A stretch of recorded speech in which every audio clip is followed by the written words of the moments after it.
இருக்காங்க. நீங்க எதுக்கு இங்க வந்தீங்க? இங்க என்ன நடக்குதுன்னு சொல்றீங்களா?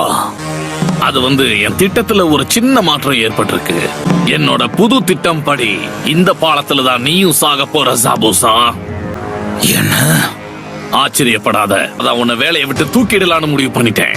உன்னால அதையாவது செய்ய முடியுமா கிராமத்தோட டீமன் நிஞ்சா? நிலைமைய பாரு, அடிச்சு துவச்சு காய போட்ட துணி மாதிரி இருக்கு. என்ன வேடிக்கை பார்த்துக்கிட்டு இருக்க ஜாபூசா? அந்த காட்டவை அப்படியே விட போறியா? ஷினோபிஸ பத்தி இன்னும் உனக்கு சரியா தெரியல. சண்டை போடும்போது அவன் மனச கல்லாக்கிக்கிட்டு தான் சண்டை போட்டான். பாக்குக்கு சாதாரணமாவே எல்லார் மேலய பாசம், மனசு பூரா வலி இருந்துச்சு. ஆனா இப்ப அந்த வலி எனக்குள்ளயும் வந்துருச்சு. ஆனா நான் இப்படி கிடையாது.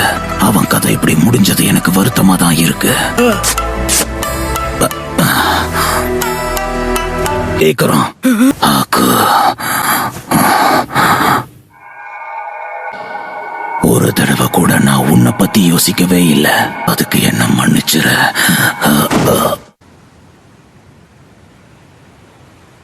சாக்குரா, நீ கொஞ்சம் எந்திரிச்சு எனக்கு மூச்சு விட வசதியா இருக்கும். சாஸ்கே எதுவும் ஆகாம உயிர் பொழைச்சிட்டான். உடனே எழுந்திருக்காத. நாருட்டோ எப்படி இருக்கான்? அப்புறம் மாஸ்க் போட்டிருந்தவனுக்கு என்ன ஆச்சு? ஆனா அந்த மாஸ்க் போட்டு வந்தா இறந்து போயிட்டா. இப்போ எனக்கு புரியுது. இங்க பாருங்க, சந்தோஷப்படாதீங்க. இங்க நாங்க இன்னும் மிச்சம் இருக்கோம். கிராமத்துல இருக்கிற எல்லா மக்களும் வந்திருக்காங்க.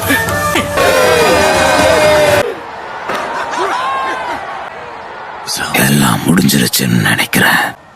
ககாஷி, எனக்கு நீ ஒரு உதவி செய்யணும். என்ன செய்யணும்? கூட்டிட்டு போ. சாகறதுக்கு முன்னாடி கடைசியா ஒரு தடவை அவன் முகத்தை பார்க்கணும்.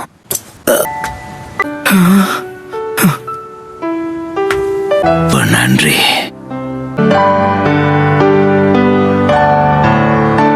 கடைசி நேரத்திலேயாவது நான் உன் கூட இருக்க ஆசைப்படுறேன். கண்டிப்பா உன் கூட நாங்க இருப்பேன்.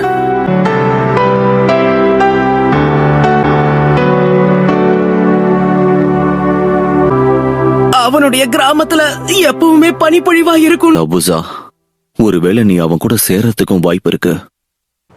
நெஞ்சாஸ் இப்படிதான் இருக்கணுமா?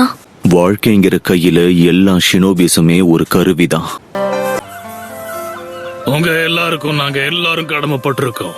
உங்க எல்லாருக்குமே ரொம்ப நன்றி. சரி சரி, எல்லாரும் ரொம்ப ஃபீல் பண்ணாதீங்க.